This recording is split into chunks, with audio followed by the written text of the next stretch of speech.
प्रणाम, हमार नाम हजूली रवा देख रहल बानी न्यूज़ 18 बिहार के चुनाव स्पेशल शो बिहार के मन में काबा।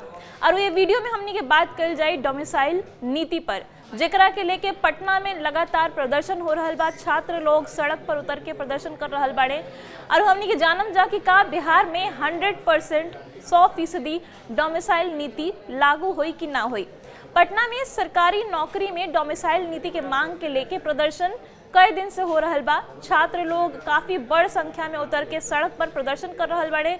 प्रदर्शन कई बेर इतना भयानक हो गई, कितना जोरदार हो गई कि पुलिस के बल के प्रयोग करके छात्र लोग के हटावे के पड़ल। काफी आक्रामक तरीका से छात्र लोग प्रदर्शन कर रहल बा और नारा दे रहल बा कि वोट दे बिहारी, नौकरी ले बाहरी। यह नारा के साथ सरकार के घेरल जाता, सरकार से मांग कल जाता कि डोमिसाइल नीति के बिहार में लागू कल जाओ। डोमिसाइल नीति के मांग के लेके लंबा समय से पटना में, पूरा बिहार में आंदोलन चल रहल बा। अब छात्र लोग के मांग का बाटे ई डोमिसाइल नीति के लेके इहो जान ली। सरकारी नौकरी में स्थानीय युवा के ही मौका मिले के चाहिए, ई कहनाम बाटे जे प्रदर्शन कर रहल बा छात्र उ लोग के कि जौन सरकारी बिहार में नौकरी बाटे उनमें बाहर के केहू के मौका मत मिले। सरकारी नौकरी में 90% और प्राथमिक शिक्षा में 100% डोमिसाइल नीति लागू करे के मांग छात्र कर रहल बड़े और ए मांग पर उ अड़ गल बड़े। एक खातिर उ अलग अलग राज्य के उदाहरण दे रहल बड़े, जैसे कि पड़ोसी राज्य झारखंड चाहे उत्तराखंड की बात करी जाते ई सब राज्य के उदाहरण देके कह रहल बड़े कि ई सब राज्य में देखी कि डोमिसाइल नीति लागू बाटे। ओ जाके जो युवा बाड़े ए नीति से उ लोग के फायदा होला, उ लोग के रोजगार नौकरी मिलेला, दूसरे राज्य में ना जाए के पड़ेला। यही से बिहार में भी नौकरी रोजगार बहुते बड़ मुद्दा बाटे, बहुते गंभीर मुद्दा बा। युवा के बहुते बड़ आबादी बा और एहिजा के युवा दूसरा राज्य में जाता रहे, पलायन करता रहे। यही से पहले अपन लोग के नौकरी देल जाओ, अपन राज्य के युवा के नौकरी देल जाओ। अब छात्र लोग के आरू का मांग बा हो जानी।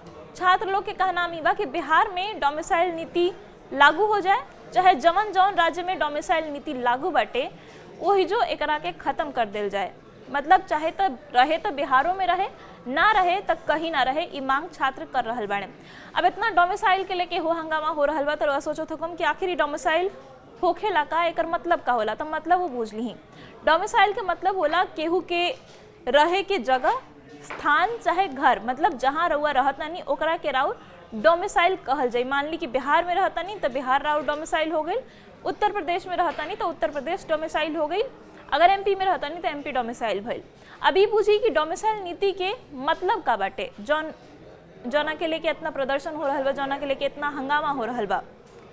एकरा जरिए राज्य सरकार के नौकरी में मूल निवासी के प्राथमिकता देल जाला। मतलब मान ली कि अगर 100 गो पोस्ट पर नौकरी निकलल बा तो अगर 100% डोमिसाइल नीति लागू हो जाए तो 100 के 100 पोस्ट खाली बिहार के लोग के ही मिली, दूसरे राज्य के लोग के ओ नौकरी पर कोनो अधिकार ना रही।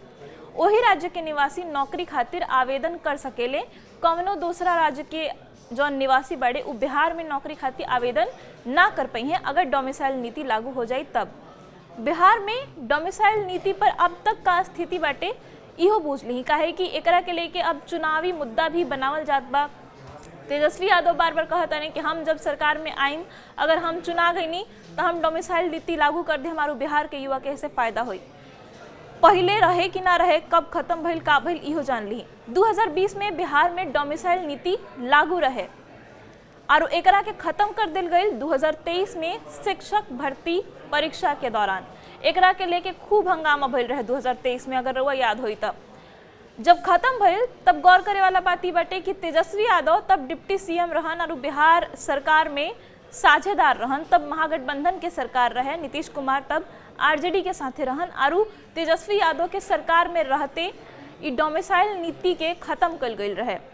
अब तेजस्वी यादव यह डोमिसाइल नीति के वादा कर रहल बने कि हम जब आईम सरकार में तो 100% डोमिसाइल नीति के लागू कर दे हम। मतलब हर नौकरी में बिहार में जो निकली ओकरा में बिहार के युवा के ही नौकरी करे के मौका मिली, केहू बाहरी के मौका ना दिल जाई। पहले नीतीश सरकार ई लेके आयल रहे डोमिसाइल नीति, बाकी बाद में 2023 में बंद भइल। अब फिर तेजस्वी यादव कहता नहीं कि हम आइम तो फिर से एकरा के लागू करम। तेजस्वी यादव के वादा के बाद अब चुनाव से पहले ही एक बार फिर से नीतीश कुमार के जो सरकार बाटे वो 15,000 नौकरी में डोमिसाइल लागू कर देले बा। मतलब चुनाव से पहले कुछ नौकरी में, सब में ना, खाली कुछ नौकरी में, 15,000 नौकरी में डोमिसाइल के लागू कर दिल गइल बा।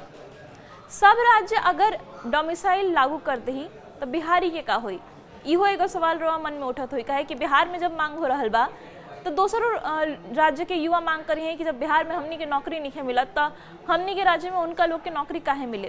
तो ये सोचे वाला बात बा कि बिहार से इतना सारा लोग पलायन करेला, बिहार के युवा इतना सारा पलायन करेले दूसरा राज्य में जाके, चाहे दक्षिण के राज्य होके, चाहे उत्तर के राज्य होके, चाहे कहीं के राज्य होके, बिहार के हर राज्य में, देश के हर राज्य में बिहार के युवा बाणे, बिहार के लोग बाणे। अब अगर वही जो डोमिसाइल नीति लागू हो जाता तो बिहार के लोग के का हुई, ई सोचे वाला बात बाटे, बड़ सवाल बाटे। अब डोमिसाइल का फायदा का हुई, नुकसान का हुई, इहो समझ ली। अगर डोमिसाइल बिहार में लागू होता तो खाली बिहार के बच्चा लोग, युवा लोग सरकारी नौकरी खातिर फार्म भर सकी हैं। बाकी एक नुकसान ई हुई कि दूसरा राज्य में अगर डोमिसाइल लागू हो जाई तो बिहार के जवन युवा अब वहीं ओहिजा जाके नौकरी रोजगार कर रहल बने, ओहिजा ना जा पाई हैं। एगो फायदा डोमिसाइल लागू भइला कि हुई कि बिहार के लोग के बिहार में ही नौकरी मिल जाई।